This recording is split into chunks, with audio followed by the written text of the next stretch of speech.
Kerry McCarthy.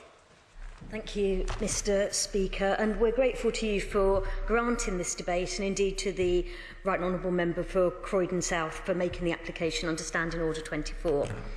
As we have heard today, this House is united in its concern, indeed its unhappiness, that the Foreign Affairs Select Committee has been prevented from visiting Hong Kong. We've also heard that the Honourable Member for Gloucester was denied a visa for the all-party parliamentary group's visit to Shanghai, causing that visit also to be abandoned at short notice. The Honourable Member for Cotswold, amongst others, also referred to what he described as the Dalai Lama affair, which we know where there was concern about the Prime Minister being refused a visa to visit China after his meeting with the Dalai Lama. Speakers in today's debate have also raised wider concerns. The Right Honourable Member for Kynan Valley highlighted issues around press freedom and repression of journalists and spoke of problems she had encountered on an earlier visit to China, as did the Honourable Member for Ilford South, who is of course a very long-serving member of the Select Committee, and the Honourable Member for Ayr, Carrick and Cumnock. They spoke about their attempts to visit Taiwan. The Honourable Member for Manchester Gorton spoke of his apprehensions about the future of Hong Kong when he was there at the time of the handover. And the Honourable Member for Gloucester told us of his substantial experience of working in the region and on fostering Sino-British relations, including setting up a charity. And the Honourable Member for Cheltenham focused on at one point focused on how we shouldn't let our desire to do trade with China and the importance of China as a potential trading partner deter us from raising other issues such as human rights or indeed animal welfare issues and wildlife crime. Select committees, Mr Speaker, are an integral part of our parliamentary democracy. The Foreign Affairs Committee's reports are always informative and make an invaluable contribution to the scrutiny of the Foreign Office. As the Chair of the Committee explained in some detail, overseas visits are an important part of the Committee's work in that they offer a greater insight into the countries being visited and the opportunity to foster stronger bilateral relations. Their independence is, of course, as been stressed by a number of speakers in today's debate, an absolutely fundamental feature of select committees.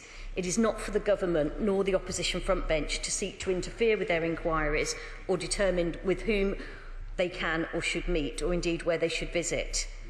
Nor is it for other governments to intervene or seek to warn off committee members.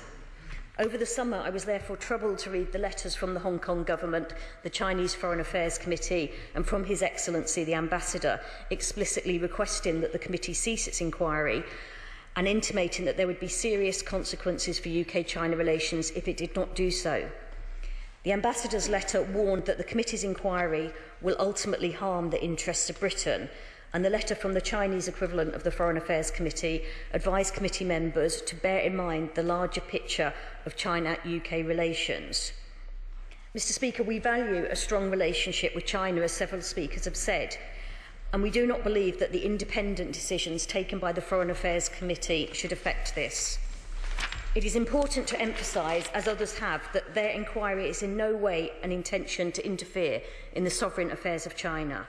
The operation of one country, two systems and the implementation of Hong Kong's basic law are matters for the governments of China and the Special Administrative Region of Hong Kong.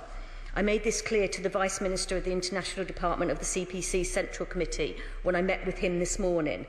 The Select Committee's interest in Hong Kong does not in any way signify any latent imperialist tendencies on the UK part. I think we're all very aware when we take an interest in other countries' affairs, particularly ones where there is a direct British colonial legacy, that we should avoid giving such an impression. We should also, Mr Speaker, recognise that the joint declaration affords Hong Kong, very specifically, a high degree of autonomy. It is, however, a matter for the UK, working together with China to ensure the continued success of the Sino-British Joint Declaration, signed by our two countries 30 years ago. And it is also a matter for the UK to honour our commitments to the people of Hong Kong that facilitated the handover in 1997. The Foreign Affairs Select Committee has therefore accordingly decided to scrutinise the UK's Foreign Office's implementation of and respect for this agreement. The joint declaration states that rights and freedoms, including those of the person, of speech, of the press, of assembly, of association, of travel, of movement, of correspondence, of strike, of choice of occupation, of academic research and of religious belief will be ensured by law in the Hong Kong Special Administrative Region. As a signatory to a binding international treaty, the UK must speak up if the agreement is not fully upheld. And it was deeply troubling to hear that the chair of the Select Committee was told that China regards the joint declaration as no longer being in force, and indeed as having ended at the time of the handover. We all noted, Mr Speaker, the contribution from the former Foreign Secretary, who made clear that this was not the intention when the agreement was entered into. Mr Speaker, we have all seen the scenes in Hong Kong, the clashes between protesters and the Hong Kong police and the authorities' use of force. The protesters have sought discussions with the Chinese authorities and a resolution to the different views within Hong Kong on the best form of universal suffrage there. Reports indicate that their negotiating team has previously been prevented from travelling to China for talks.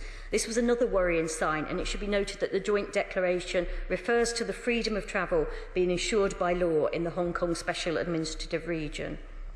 Following the violence in recent days, one of the student leaders has now announced a hunger strike in an attempt to secure talks with the Hong Kong government. We believe that this situation can only be resolved by dialogue involving the Chinese government, the Hong Kong authorities and representatives of the pro-democracy campaigners. While the response is a matter for the Chinese and Hong Kong governments, it is appropriate for us to raise our concerns.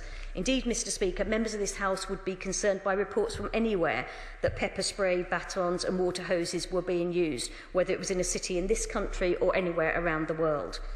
As the opposition, we would also be calling on the government to speak with their overseas counterparts if we had concerns that basic human rights were not being upheld as we do now.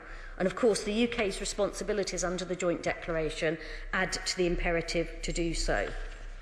We believe it is right that the government has sought assurances from China regarding the police response over the last few months, and we hope that the Foreign Office Minister continues to do so.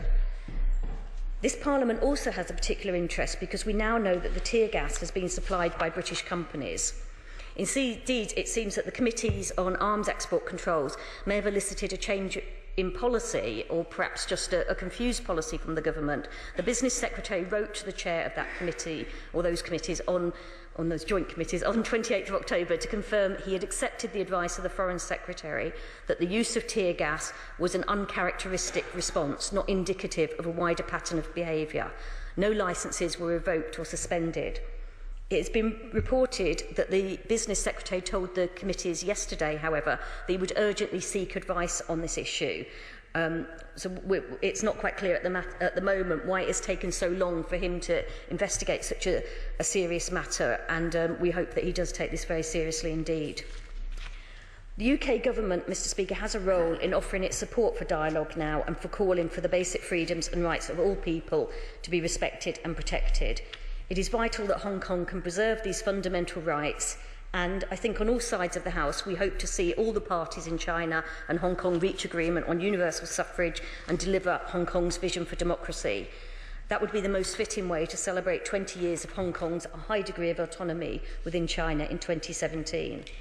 Well before then, we hope that the Foreign Affairs Committee will have the opportunity to renew and strengthen its friendly ties with the Foreign Affairs Committee of the National People's Congress, and that its members will have the opportunity to visit. As the Prime Minister's official spokesman has said, the travel ban only seeks to amplify concerns about the situation in Hong Kong, rather than diminishing concerns. We are all disturbed by these latest developments. UK-China relations are best served and strengthened by a spirit of transparency and cooperation, and I hope that the Foreign Office will be able to promote that. It would be hugely disappointing if the committee's inquiry was allowed to affect the bilateral relationship between the UK and China, and I hope that the Minister is able to use his influence to bring this matter to a speedy and satisfactory resolution, one of course which allows the committee to continue unimpeded with its inquiry, and I hope to visit Hong Kong in the very near future.